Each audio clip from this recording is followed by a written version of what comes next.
pakai segitiga ini aja. Tapi kadang-kadang ya thank you. Nah, saya hanya gini aja ya. Saya ajarin ke tim saya di agensi saya, kita hanya gini. Saya hanya ngomong sama nasabah ya, kok sorry, boleh ya, ini sesingkatnya aja. Waktu kita masuk langsung ke presentasi ya. Tapi satu hal nih teman-teman, kalau skill knowledge kan itu bisa dipelajarin ya, benar ya, bisa belajar dari orang gitu ya. Tapi menurut saya skill knowledge saja nggak cukup teman-teman ya. Satu hal yang harus kita perhatikan, yang mungkin kita nggak bisa belajar dari orang lain gitu ya. Tapi satu hal adalah diri kita sendiri dulu nih ya. Satu, menurut saya kita mohon maaf menjadi pribadi yang seperti apa ya. Jadilah pribadi yang bisa menyenangkan hati orang lain ya, gitu. Jadi satu, buat orang, kalau menurut saya ya, buat orang itu nyaman sama kita, itu dulu deh.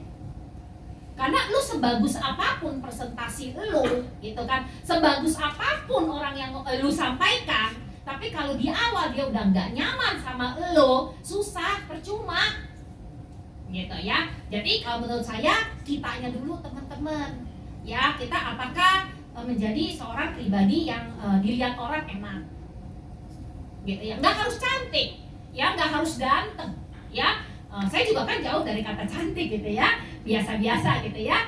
Nggak harus cantik, nggak harus ganteng ya. Tapi kita jadilah pribadi yang menyenangkan orang lain ya. Itu dulu pertama menurut saya. Mungkin dari penampilan kita gitu ya, waktu kita ketemu orang gitu ya, apakah kita sudah oke?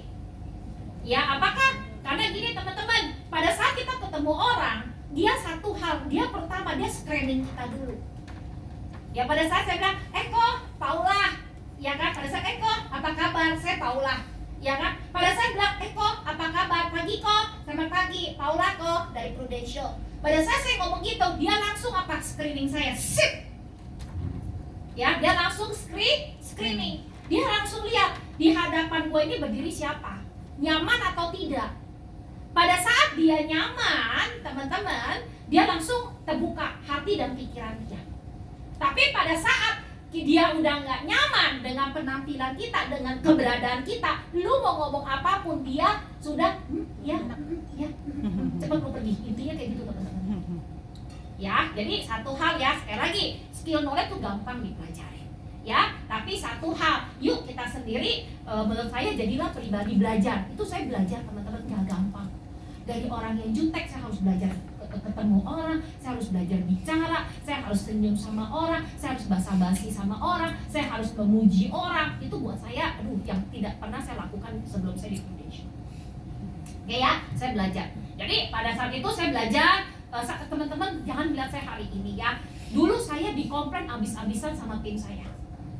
Dulu waktu saya unit manager teman-teman, saya kan orang pabrik, ngomong agak keras gitu ya teman-teman. Kalau di kantor saya pada bercanda, ngomong sama Paula nggak usah pakai mic, sampai ujung sono aja dia mah kedengeran loh, nggak usah pakai mic katanya gitu. Mungkin saya rasa mic ini sama saya ngomong gedean saya kayak daripada fungsi mic ini gitu ya. Jadi teman-teman, jadi saya banyak dikomplain. Ya dulu saya juga pernah, saya dulu waktu awal-awal saya jadi leader saya nangis teman-teman. Karena apa? Saya banyak diprotes sama tim saya, sampai saya nangis gitu ya. Tim saya pada berontak sama saya gitu ya. Karena satu, saya orangnya keras gitu ya, jadi otoriter gitu kan. Oh, dari situ saya belajar. Oh iya, gue kan di sini bukannya dia bukan bawahan gue deh, kayak gitu ya. Nah, kayak gitu ya. Jadi saya juga belajar. Nah, kayak gitu teman-teman. Jadi Pak, ini kan bicara prospek ya. Jadi pada saat saya belajar berusaha teman-teman, ya rapi lah ya. Mohon maaf nih, rapi dari ujung rambut ke ujung kaki. Saya berusaha rapi.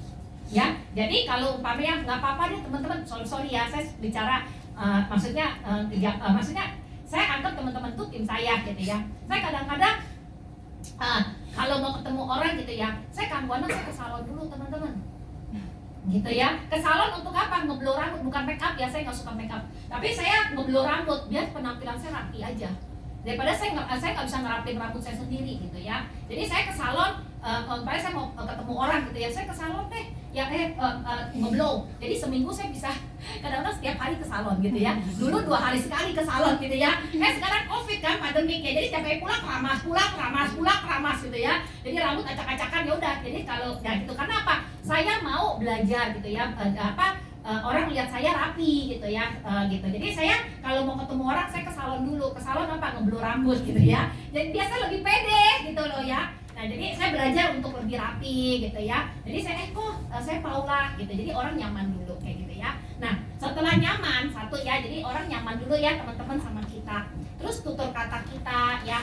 Nah oke ya, mulai ya teman-teman. Nah kalau udah dia nyaman sama saya, udah ngomong gitu ya, udah ini, saya selalu bilang ini, boleh ya Paula minta waktu 5 menit untuk sharing gitu ya. Nah terserah teman-teman, gue mau ngomong setengah jam kan urusan gue. Yang penting dari awal saya bilang, boleh ya saya minta waktu 5 menit, saya mau sharing.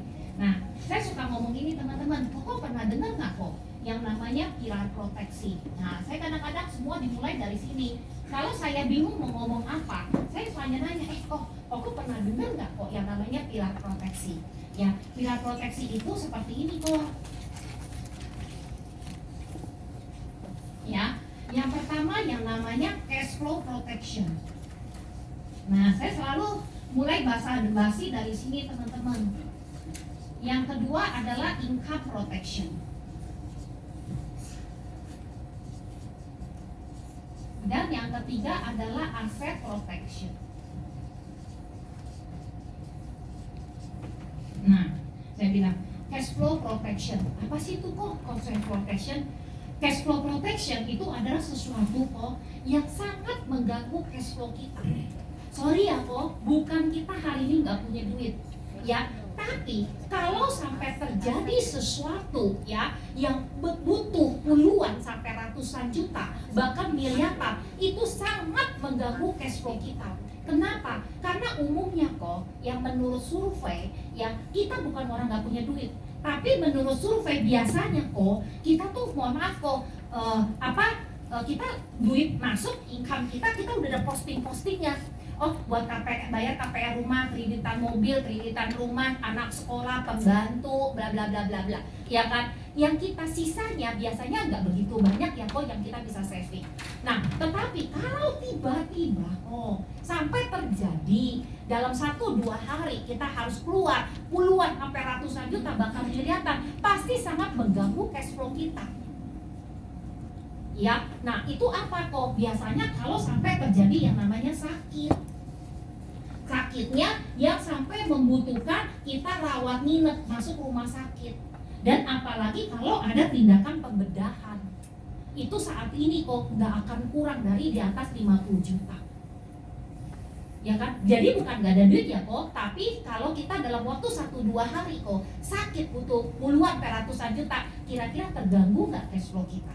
Pasti terganggu ya kok. Nah, Koko mah saat ini bagus. Koko yang pertama sudah ada nih cash flow protection. Nah itu nasabah saya yang kemarin, karena dia sudah punya, terserah teman-teman, dia mau ngambil PSS kek, dia mau ngambil PPH plus kek, bodo amat gitu ya. Tapi saya bilang, Koko udah bagus nih cash flow protectionnya yang kemarin kok, yang Koko ambil sama saya, yang kartu hitam itu, ya itu Koko sudah pertama nih, fondasi paling awal, yaitu apa? Sudah Koko terjamin yang namanya cash flow protection.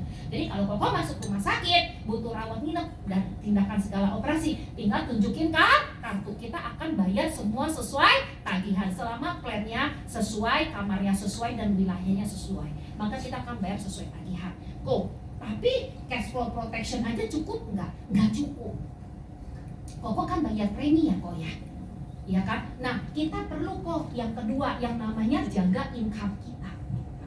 Nah, kenapa harus jaga income? Kalau sampai income kita hilang kok, sorry lu kok, ini pun jadi polisnya lapse, jadi polisnya mati. Kenapa? Ya gak ada income, bagaimana aku bayar premi, Paula?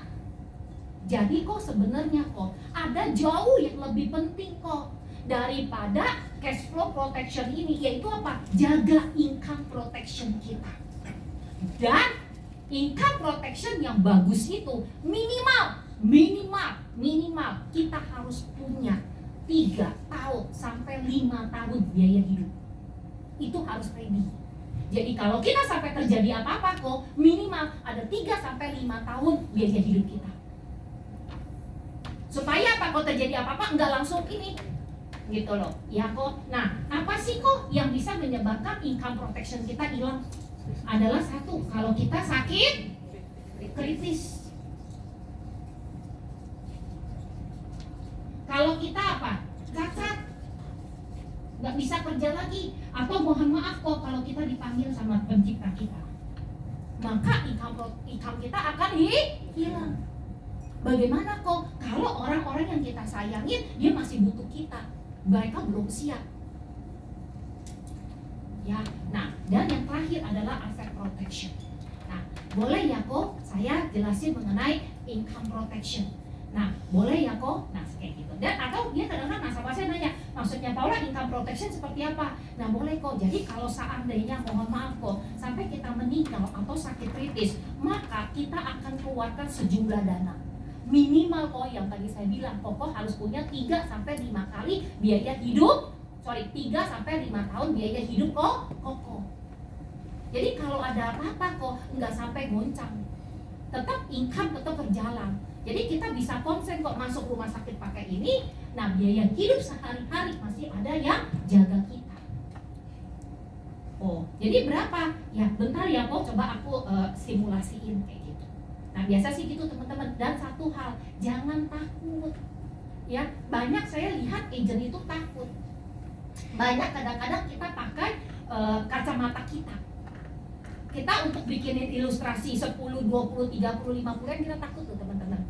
Kitanya yang takut, kitanya yang gak pede. Karena kita ngukurnya dari kantongnya kita.